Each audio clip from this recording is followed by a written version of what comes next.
Surrounded by flashing lights and guns, her only crime was her skin. She stayed silent, then locked eyes with an officer and whispered 5 words. "I work for the FBI." What happened next was not just shocking, it was career-ending. Jasmine Carter had learned to move through the world with 2 identities. One was who people assumed she was, a quiet black woman walking alone through a parking garage. The other was who she really was, a high-ranking federal agent trained in counterintelligence. On the night it happened, Jasmine had just left a meeting with a confidential informant in downtown Atlanta. She kept a low profile, blending in with the late-night crowd, her badge and weapon hidden under her coat. She was tired, hungry, ready to go home. But fate had other plans. As Jasmine reached her car, she noticed something odd, shouting in the distance. A few parking levels below, officers were chasing someone. She paused, listening. Footsteps thundered up the ramp. Then, all at once, screeching tires, blinding headlights. A cruiser skidded to a stop in front of her. Another blocked the exit. 4 armed officers jumped out, guns raised. "Hands up! Don't move! Put the bag down, now! Step away from the vehicle!" Jasmine froze. At first, she thought they were after someone else. But no, every flashlight was pointed at her. Every finger was on a trigger. She tried to speak calmly. "Officers, there must be some—" "Quiet! Hands where we can see them!" one shouted. She obeyed. She was surrounded. Her voice, firm but measured, cut through the chaos. "You are making a mistake." But they were not listening.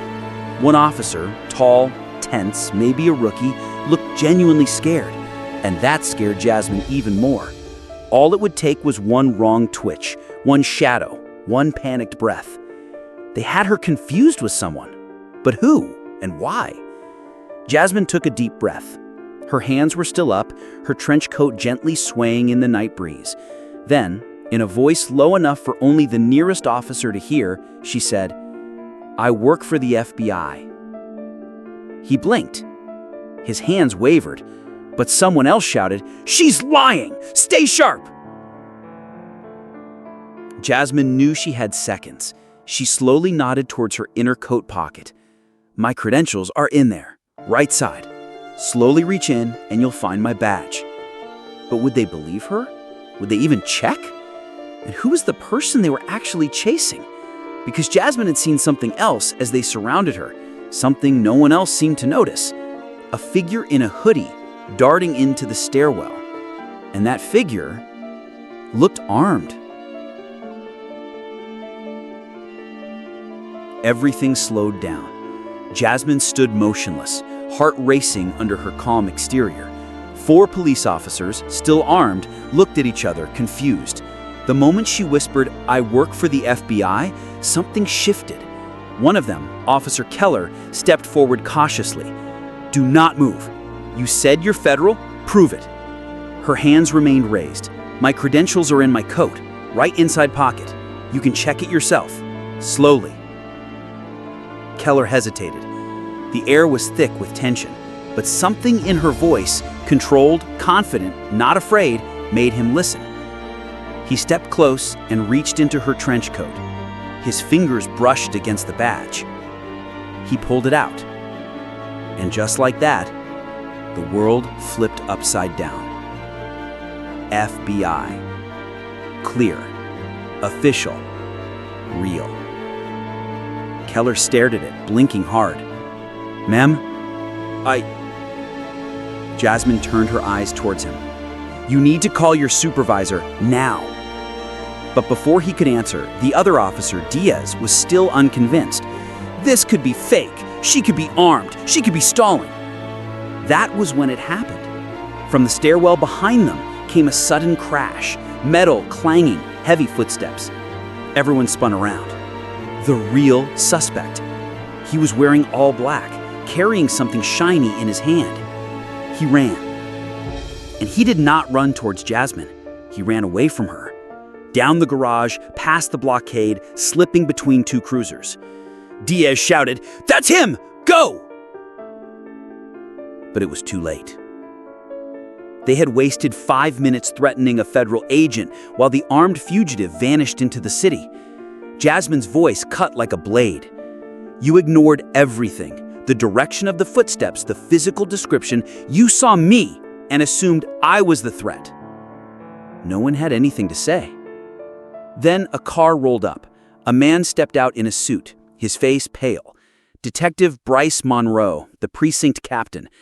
He looked at Jasmine, then at the officers, then at the badge in Keller's hand. His voice was low, controlled, furious. What have you done? Officer Keller swallowed hard. Sir, we thought— You thought? You thought she was the suspect? The same suspect I described on the radio as a male in a black hoodie? Silence. Jasmine stared at them, her voice cold. You had every tool, every description. You ignored them all and pointed your guns at the wrong person. Monroe turned to her, regret in his eyes. Agent Carter, I am so sorry. I am not interested in apologies, she said, cutting him off. I want body cam footage and I want incident reports, and I want it now. But Monroe had another look, like something else was wrong, something he wasn't saying. That was when Jasmine noticed it. He wouldn't look her in the eye. There was a deeper truth hiding here, and Jasmine Carter had made a career out of finding what others tried to bury. Whatever this was, it went beyond just a mistaken identity. For the first time in 10 years, Agent Jasmine Carter felt something more dangerous than rage. Control slipping out of reach. The police had realized their mistake, yes, but what followed was worse than any error. Excuses, evasions, and the quiet sound of something being swept under the rug. Detective Monroe stood stiff beside her, his jaw clenched, eyes scanning everywhere except her face. "Where is the suspect now?" Jasmine asked coldly. Monroe cleared his throat. "Still at large. Our officers are—" "No," she interrupted. "I saw him while you had weapons on me. He ran through the stairwell exit carrying something in his hand, and not one of you noticed." One of the officers, Diaz, finally said it out loud. "We were told the suspect could be a black female in a tan coat." Jasmine's voice was low, controlled, dangerous. "Who told you that?" Diaz hesitated, looked at Monroe, then stayed silent. Jasmine turned slowly to Monroe. "I asked you a direct question." He hesitated. "I heard the report myself. We received a call from someone claiming they saw a woman fleeing the scene. That was all we had." Jasmine stepped closer. Her words were sharp enough to cut glass. "You had a description of a woman, and instead of asking questions, you saw me, alone, black, near a car, and drew weapons. That was your leap." Silence fell over the group. Even the night air seemed to pause. "I am not here to argue race," Jasmine added. "I am here to hold people accountable for decisions that nearly got me killed. If I had reached into my coat the wrong way, this would be a crime scene." The youngest officer's hands were still shaking. Monroe opened his mouth to respond, but then a radio crackled. "Suspect spotted on foot, east side of lot, wearing dark hoodie. Repeat, not female. Request backup." Jasmine raised an eyebrow. "Not female." Monroe did not respond. She turned to Keller. "Did you hear that?" "Yes, ma'am," Keller said quietly. "Now the truth starts catching up, does it not?" Jasmine said. But then something shifted. She noticed Monroe glance at Diaz again. That same hesitation, same avoidance. The kind she had seen in courtrooms, interrogation rooms, and boardrooms filled with secrets. "You are hiding something," Jasmine said slowly. Monroe looked at her. "You do not understand. This is bigger than what?" she snapped. Monroe fell silent, so Jasmine took out her phone, dialed. 1 ring, 2. "This is Special Agent Jasmine Carter. I need internal affairs and federal oversight dispatched to the following location. Yes, body cams, dash cams, radios, I want every second documented. The silence that followed was suffocating. You just made this official, Monroe said quietly. I always was. You just did not see it. And in that moment, every officer standing there knew the real investigation had just begun. Agent Jasmine Carter stood alone in the parking lot. The flashing police lights had gone silent. The officers who had pointed their weapons at her now stood off to the side, heads lowered, eyes shifting anywhere but her direction. Detective Monroe leaned against the hood of his car, arms folded, but the confidence he once carried was gone. Because now everyone knew. The mistake was no longer in question. The cover-up was. 2 black SUVs pulled up. Internal affairs agents stepped out, quiet and calm, carrying black folders and silver recorders. Jasmine turned without flinching. Everything has been preserved, she asked. One agent nodded.